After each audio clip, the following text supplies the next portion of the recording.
أعوذ بالله من الشيطان الرجيم بسم الله الرحمن الرحيم اللهم رب النبي محمد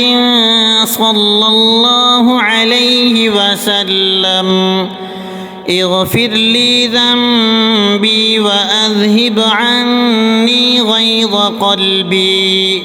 وأجرني من مضلات الفتن ما أحييتنا يا خير مدعو ويا خير مسؤول ويا أوسع من أعطى ويا خير مرتجى ارزقني وأوسع علي من رزقك وسبب لي رزقا من قبلك إنك على كل شيء قدير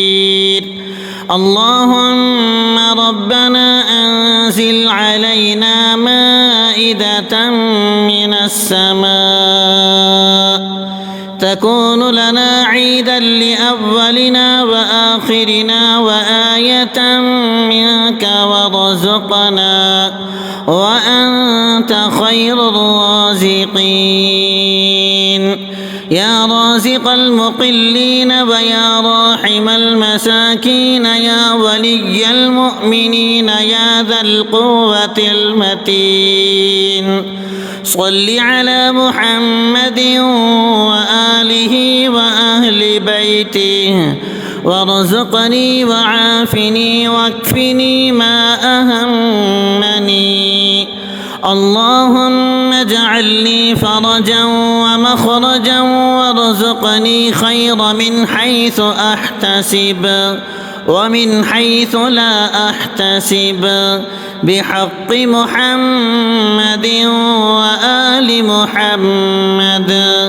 يا حكيم يا قديم لا حول ولا قوة إلا بالله يا مفيد يا مدبر لا حول ولا قوة إلا بالله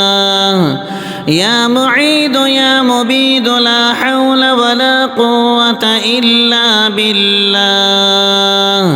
رب ارحمهما كما ربياني صغيرا رب ارحمهما كما ربياني صغيرا لا إله إلا الله والله أكبر لا إله إلا الله وحده لا شريك له لا إله إلا الله وحده لا شريك له له الملك وله الحمد وهو على كل شيء قدير بسم الله الكبير أعوذ بالله العظيم من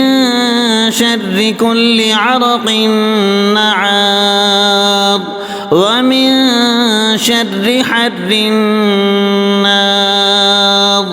سبحان الذي سخر لنا هذا وما كنا له مقرنين وإنا إلى ربنا لمنقلبون سبحانك إني ظلمت نفسي فاغفر لي فإنه لا يغفر الذنوب إلا أنت وما قدر الله حق قدره والأرض جميعا قبضته يوم القيامة والسماوات مطويات بيمينه سبحانه وتعالى عما يشركون